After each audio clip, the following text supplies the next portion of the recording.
Oh man, today we're looking at the core philosophies of a guy whose life has been, well, literally anything but ordinary. We're talking about Arnold Schwarzenegger. Specifically, we're going to explore his 2023 book, Be Useful: 7 Tools for Life. Now, this isn't just your standard biography, not at all. It's an absolute blueprint for personal development, building resilience, and knocking out massive goals. So if you're ready to get focused, let's look at the roadmap for today.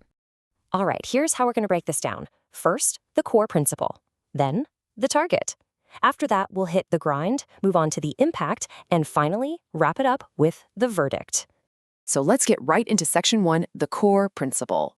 The entire grounding philosophy of Schwarzenegger's life comes down to 2 incredibly simple words: be useful. Seriously, that's it.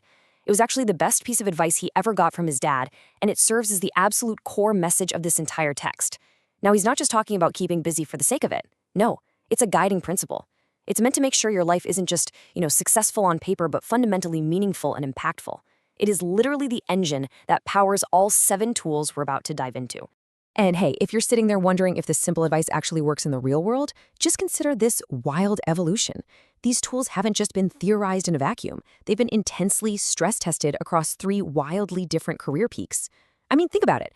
They drove him to totally dominate as a champion bodybuilder back in the 60s and 70s, then pivot, and I mean completely pivot, to become the biggest Hollywood action star on the planet in the 80s and 90s, and then he surprises everyone and pivots again to become the governor, the 38th governor of California from 2003 to 2011.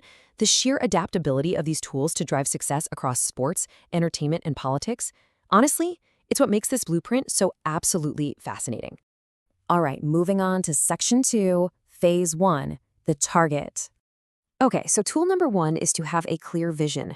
The book argues, and it's a strong argument, that vision is the absolute most important thing you can have, simply because it gives you direction, it gives you meaning. But listen, we're not just talking about daydreaming here.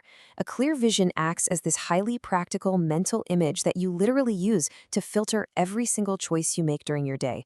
When you're faced with a decision, you visualize your ideal future in vivid, HD detail, and you ask yourself, okay, does this choice bring me closer to or further from my vision? Because if you don't have that roadmap, you really risk making choices that just don't serve your long-term aspirations at all. Which perfectly tees up the second tool: never think small. Setting those safe, incremental goals might feel really comfortable, but Schwarzenegger argues that you've got to dare to dream of massive, truly transformative success. He uses this great German phrase, wenn schon, denn schon, which basically means if you're going to do something, go all out. Put the pedal to the metal. When you think big, you open yourself up to these massive possibilities you'd otherwise completely overlook. But the real kicker here? You have to fully commit and just completely tune out the naysayers. You've got to take their skepticism and doubt and use it as fuel.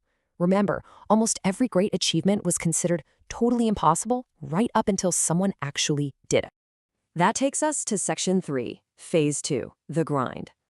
Now, tool number 3 is very bluntly titled, work your ass off. The book takes a super strict stance on effort here, and we're just laying out exactly what he says. Schwarzenegger firmly believes there is absolutely zero substitute for putting in the work. It is 100% non-negotiable.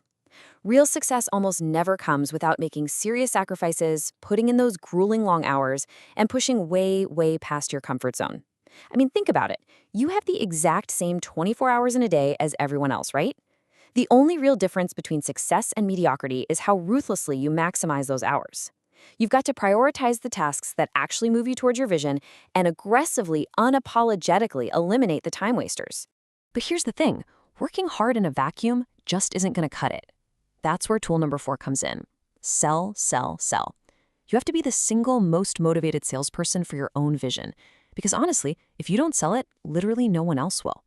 And this means really knowing your audience, whether you're talking to investors, customers, or even your own colleagues, and tailoring your message directly to them. You've got to be deeply authentic and passionate. Let that genuine enthusiasm shine right through your storytelling. Plus, it's highly strategic, right? You have to anticipate those objections way before they even happen and be totally ready to adapt your pitch based on the feedback you get in real time. Next up is tool number 6. Shut your mouth, open your mind. Arnold puts it like this, and it's brilliant. We have 2 ears and 1 mouth so that we can listen twice as much as we speak. To actually survive and thrive during the grind, you have to cultivate this intense, almost childlike curiosity. You've got to approach life with a real sense of wonder. Read everything you can get your hands on, seek out mentors, and really practice active listening. If you focus on genuinely understanding where other people are coming from, rather than just standing there waiting for your turn to talk, you're going to continuously expand your knowledge base and build incredibly strong relationships. Let's jump to tool number 5, which ties perfectly into this. It's all about your ability to shift gears. Because look, hard work does not guarantee instant success. Life basically never goes exactly as planned. When you hit a brick wall, you have to completely reframe how you see failure. So you experience a setback. Okay, instead of throwing in the towel, you look for that positive silver lining.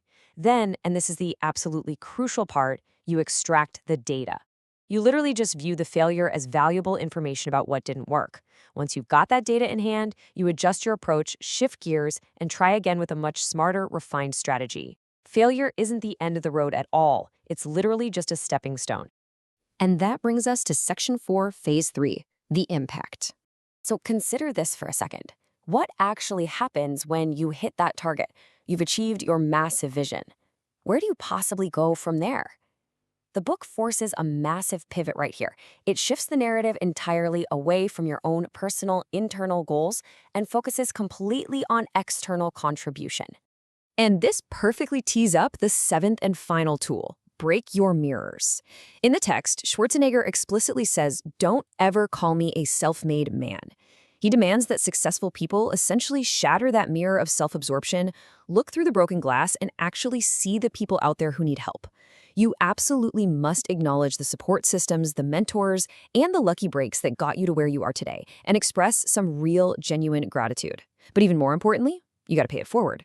By mentoring others and creating these win-win situations, you lift people up right alongside you. Because true fulfillment, as the book powerfully argues, ultimately comes from strengthening your community.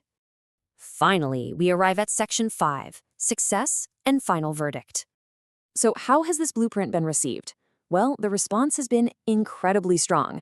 Be Useful holds a seriously impressive 4.13 out of 5 average rating. And get this, that's aggregated from over 25,000 reviews across Goodreads and Amazon. To put that into perspective, with a sample size that massive, a score like that tells us these concepts are genuinely resonating with a really wide variety of readers. Let's look at the breakdown completely impartially here. On the praise side, readers heavily highlight the very straightforward, practical nature of the advice. People clearly love the highly motivating vision, and they find his personal anecdotes, especially if you're listening to the audiobook format, just incredibly engaging. Now, on the flip side, some critiques suggest the book can feel a little repetitive at times, or that it relies on what some might call boomer advice. Additionally, a few reviewers pointed out a lack of acknowledgement regarding systemic privilege, feeling that the text occasionally leans just a bit too far into self-promotion. But even with those critiques, the overarching consensus overwhelmingly praises its core emphasis on the value of hard work and giving back.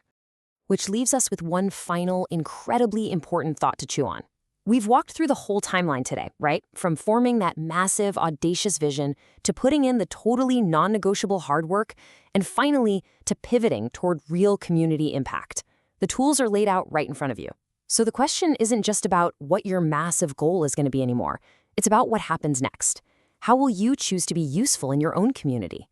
Think about how you can actually apply these 7 tools to not just build your own success, but to leave a lasting, profoundly positive impact on the people around you. Thank you so much for joining me for this explainer. I had a blast, and I look forward to diving into our next topic with you very soon. Until then, keep learning and keep moving forward.